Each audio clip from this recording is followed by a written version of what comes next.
Chapter 11. Butterfly Observes the Human. We had decided to meet during the day and on the designated human day of rest. It is so funny that humans choose a day to rest when really every day should be a balance between the active sympathetic nervous system and the calming parasympathetic system. They see sleep as rest, but sleep is very different from rest. In sleep, your body is still moving and your mind is still working. Humans know that all energy seeks balance, and yet they keep forgetting that they are energy. For the human body is capable of carrying the human through every turmoil that ever accosts it, but only if it is kept in balance. If its pH level, temperature, hormonal levels, etc. are maintained within a narrow bandwidth. I had asked Butterfly to accompany Corey into the magical cove and answer any questions he had, so he could hear the same truths from more than one mouth. Sometimes I was not sure if he believed what came out of my beak.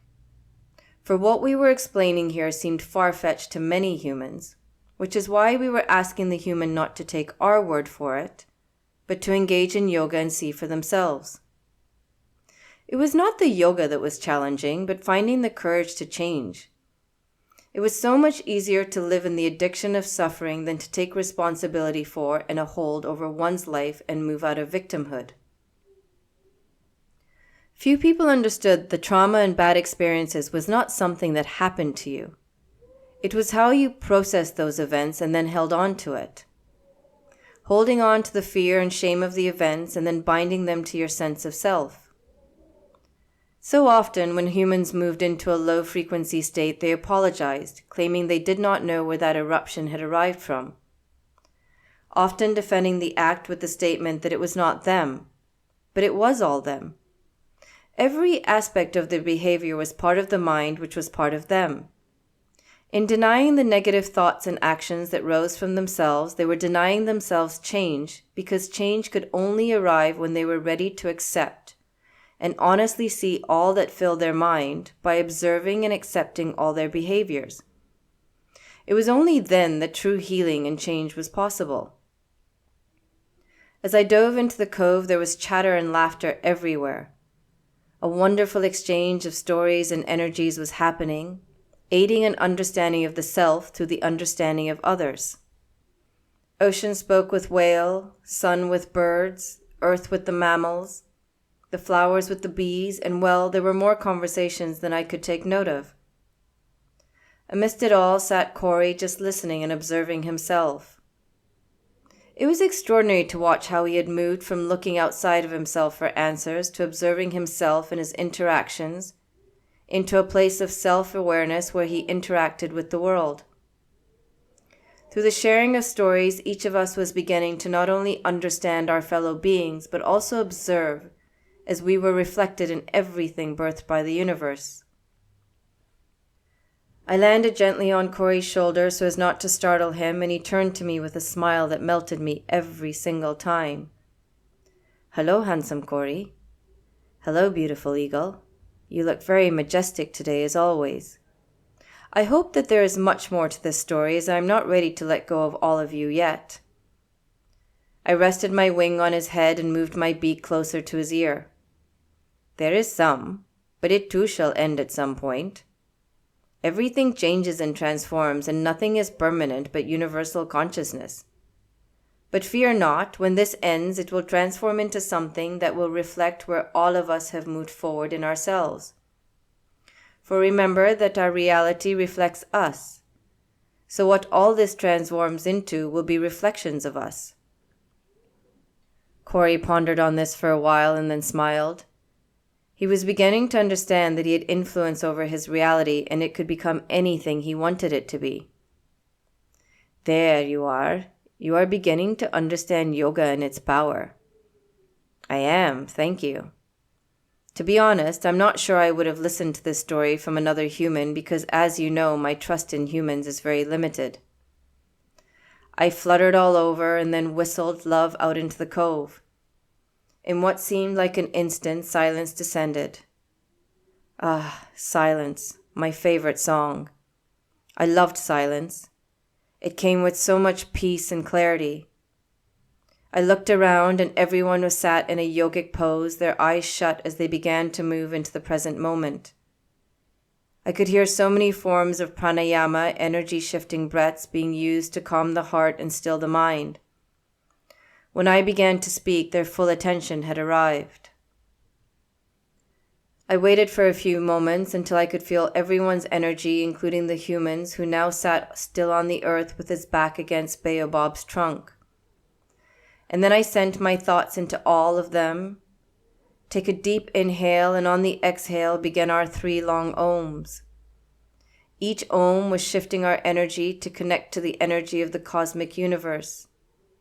Each ohm was reminding us that there was so much more beyond ourselves. At the end, we sat in silence and in feeling. Hello, my beautiful friends. Thank you for being here. It is always a joy to enter a space where difference is revered and encouraged, where in all that difference there's unity, respect, and above all love, even though we all know that at some point in the future, one of us may be eaten by the other for survival. Because it will be done literally for survival, we will hold no anger or animosity. Instead, we will understand that it is a part of the natural cycle of life and death. I moved over to the elephants and perched on the back of the largest one. Today, human, my friend Butterfly, whose being symbolizes the transformation of life, will briefly explain niyamas. I say briefly because each guideline is huge and time is not on our side. Our goal here is to give you the foundation of yoga from which to launch you into change. All of nature, of which Corey now saw himself a part of, nodded and smiled. Butterfly began to flutter around, trying to find the right vantage point from which to project the large voice in the tiny form. In the end, she chose the top of Giraffe. I must say, those giraffes had been so gracious in lending their heads, always with love and never with resistance. When Butterfly began, it was as if a bear had emerged from her mouth. Her voice was powerful and soft all at the same time, and we all felt her voice move through us. It gently demanded our presence, which we did without question. Let me start today's lesson with a gentle reminder, human. Yoga offers you the freedom to feel as free as the winged ones do, and to remain calm amid the chaos such that you can bestow calmness on others. In your serenity, others will be moved in the same direction. Have you not seen when you smile at someone, it creates a smile in them? Joy, peace, and love are all contagious, and if you're going to die, why not die in laughter and joy? It is what the practice of yamas and niyamas gift to you. A life lived in serenity.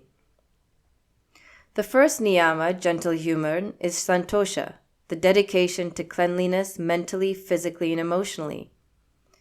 There are so many layers to this niyama. First is to have a clean home, office, yoga room, and environment. Spaces that are not filled with clutter or draped in memories that keep pulling you into a past you tend to look at as an opium den of happy memories, devoid of pain instead of serving its purpose to teach you lessons. The more clutter you have around you, the more your attention keeps being pulled away from the present and from burning the unhealthy seeds that litter your mind. Then there is also cleanliness of your body, the home of your soul. Feed it well, wash it, treat it with exercise, kindness, and sleep. Yes, sleep. Here comes that Western science you humans trust so much. Running like a river around your spine and brain is your cerebrospinal fluid, or CSF. Your CSF not only drains out such toxins as dead white blood cells and other debris, but also acts as a bouncy castle that keeps the brain buoyant and protected from shock. During sleep, the brain shrinks and through the process of osmosis moves waste out of the CFS and into your lymphatic draining system. When you don't get enough sleep, there's a backup of waste that can lead to severe neurological diseases, like what happens if you lived in a trash heap. There's also been some talk in the medical field that lack of sleep and waste drainage are linked to the development of Alzheimer's. Sleep is also when all the information you have learnt during the day gets downloaded from your short-term memory drive into your hippocampus, your long-term memory drive, which is in your limbic system. So the less sleep you get, the dumber you become. It's as simple as that. Lastly, when you don't get enough sleep, you move towards being more of a reactive being by engaging in your emotional brain, rather than with your calmer analytical frontal cortex, the buddhi. Thought takes energy, whereas emotion is the reactive tool of exhaustion. One of the best ways to keep your mind clean is by not dumping layer upon layer of musical, TV, internet garbage into it, or worse still, other people's negativity and fears. Be selective about what you put in your brain, just as you are selective about your diet, clothes, hair, etc. It is a wonder anyone can find their soul these days with all the heaps of nonsense you keep ejecting into your hippocampus, and by extension, your mind. More than any other interpretation of this niyama, the most important is to keep your thoughts clean and pure. Remember that thoughts travel and carry power, but they also exert influence over the body.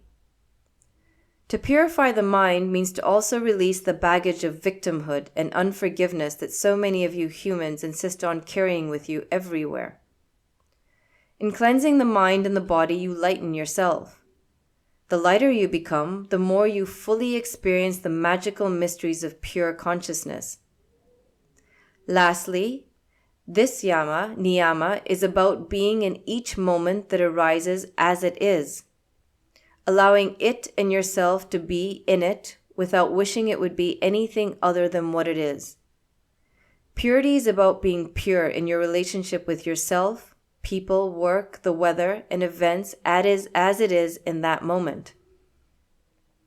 Corey, how often in your day do you just sit and put nothing in your brain and mind at all? How often do you give your mind a complete break? This is what you do when you come to your mat in yoga, when you engage in conscious breath, and when you meditate. The mat is where you allow yourselves to be observers of just how much nonsense is floating around in your mind. And when you sit in purity with yourself, unafraid of your thoughts and feelings, being completely open with yourself, then you begin to start to create magic. Think, how often do you run away from yourself by always seeking some background noise or activity because you do not want to truly see yourself? There is so much liberation in beginning the journey of yoga to purify all the toxins that sit in your mind and body. The second observance is contentment, through acceptance of all that is beyond your control. The first place you can start this is on your mat by accepting your pose instead of looking around the room and wanting it to look like the person next to you. Acceptance not only fuels contentment, but also creates space within you to change your own lives and for you to fill it with thoughts of happiness, contentment, bliss, gratitude, because you are spending less time focusing on the external and more on the internal. Seek to create contentment in your mind with your thoughts by engaging with thoughts of joy, courage, and healing. Contentment allows you to just be without seeking things external to you for happiness. Contentment allows you to not engage in likes or dislikes and to not force things. If something comes, let it come. If something wants to leave, let it go. The third is self-discipline or tapas, and doing something to the best of your ability. In yoga, it is making a commitment to your practice even if it is 10 minutes a day. The basis of change, progress, and growth is mastering discipline and at the same time breaking habits. Discipline takes mental agility and effort, whereas habit is a laziness where you do the same thing repeatedly until it's something that your body does without the assistance of your mind. With yoga, there is an enormous amount of discipline needed to meditate every day, to consciously observe yourself, to change your neurological highway, to teach yourself to be happy, to accept, to open, and to follow the yamas and niyamas. In ancient scriptures, they see this observance as fueling the fire within you to know the self and to seek truth. In these scriptures, tapas is heat. It is to flame the fire within you to know yourself, to seek truth so you may understand your purpose. One way in which this fire is fanned is by growing your ability to sit in discomfort and pain instead of burying or ignoring it in order to move through it with awareness and understand that you have to burn away the impurities in order to allow light to shine through and rejuvenate. This is just as you humans do with land. You burn it to make it more fertile. Corey, each of you are in a body you reside in, born into a certain circumstance for a reason. Each of you has a purpose to move the evolution of this planet forward, and yet so few of you are connected to that purpose. We and the rest of nature live according to our purpose to maintain balance. But as you kill us, that balance is being lost. In that void, there's human upon human, all living a life completely disconnected from their true purpose. Don't you want to know why you're here? The fourth observance is to study yourself without judgment. It is the investigation into the unconscious patterns that govern your lives. We ask that you not only observe your thoughts, actions, and behaviors, but also your smell, your skin, tongue, and external self in order to be present in all of your interactions. We ask that you not observe the other, but observe yourself as you move through your moments. In doing all this, you will be surprised at what you learn about yourself. You may not like what you see, but at least you will begin to see the layers and boxes you have put yourself in that keep your true self from shining forth. This niyama also asks that you study ancient texts and scriptures and find teachers to guide you and give you the tools to help you navigate yourself, to learn how to slowly erase all the layers that fog up your mind and drape your soul. This is not a journey that can be taken on your own. You need to have all the knowledge to know how to cleanse the mind unattached from the koshas, decolor your impressions, move prana, open your energy, and connect to your true self. For this, you need teachers. Deborah Adelaide in the Yamas and Niyamas tells this story.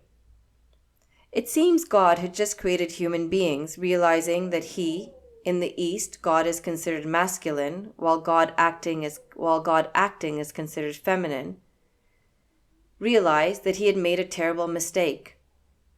God called a council of elders to help. When the elders gathered, God reported, "I have just created humans, and now I don't know what to do. They will always be talking to me, wanting things from me, and I won't ever get any rest."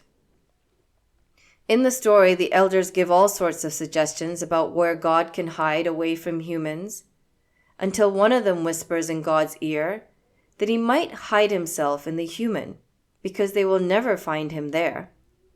How true they were, because humans always seek the answers everywhere but within themselves. Now, human, can I just flutter something here? How have you in the West allowed humans to take one yoga course and then call themselves yoga teachers?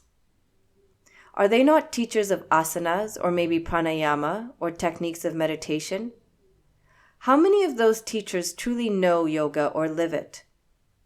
A yoga teacher is a revered holder of great knowledge, one who never stops learning, who lives a yogic life, who teaches more than just asanas or breath. I sometimes fear you have done to yoga what you have done to love. Trivialize it. Now, the ultimate observance in yoga, which you will no doubt understand, is surrendering to the universe that pervades everything, including yourselves. You don't have to believe in an anthropomorphic representation of God to accept that there is a divine design, a benevolent essence in the universe. There's no such thing as coincidence, chance, or miracles. You are connected with the infinite space that surrounds you. Therefore, if you can trust and surrender to it, it will surprise you time and time again. And get this, It is accessible to every single human without baptisms, rituals, or customs. All you have to do is start to climb the tree of yoga limb by limb. Now let me end with this, Corey. Life is filled with suffering, for it is suffering that drives you to tapas, the search for your true self. Suffering fuels the flames of change and for the desire of a life without suffering.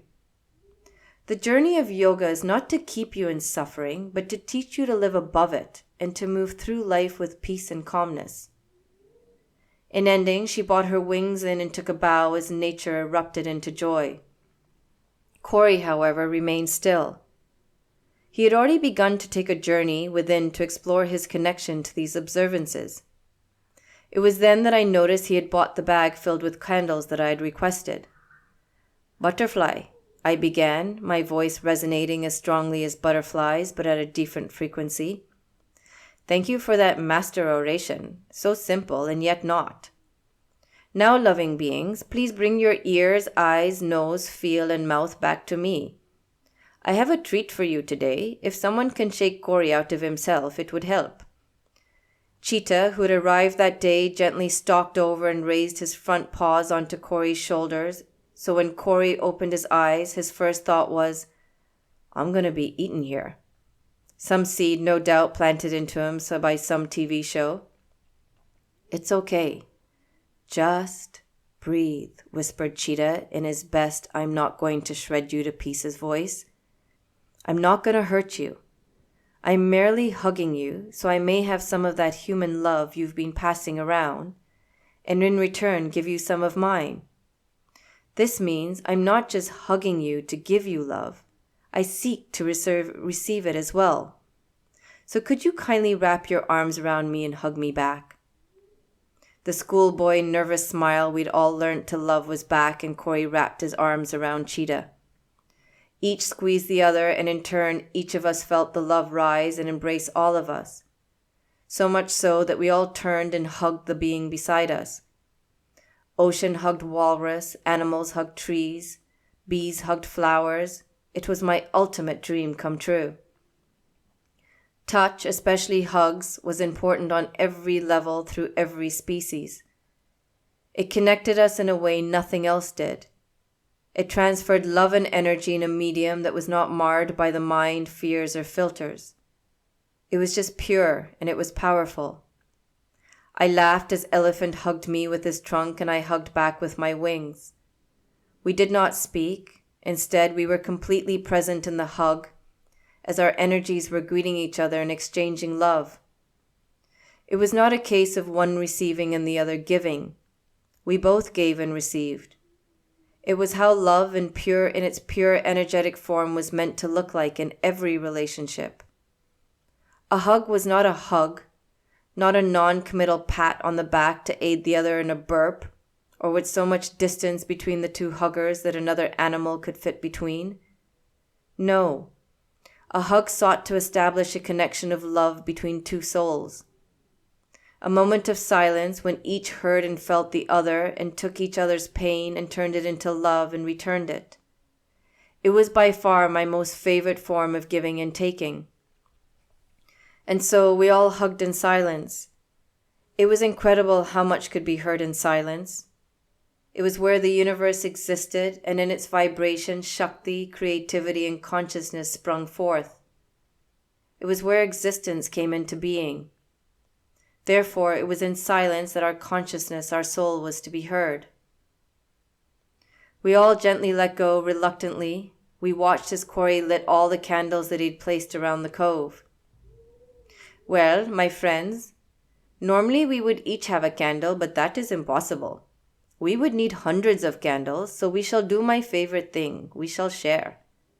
Now, I know none of us need to teach our brain to focus on one thing, but I thought it would be nice for Corey to have some company in this meditative exercise.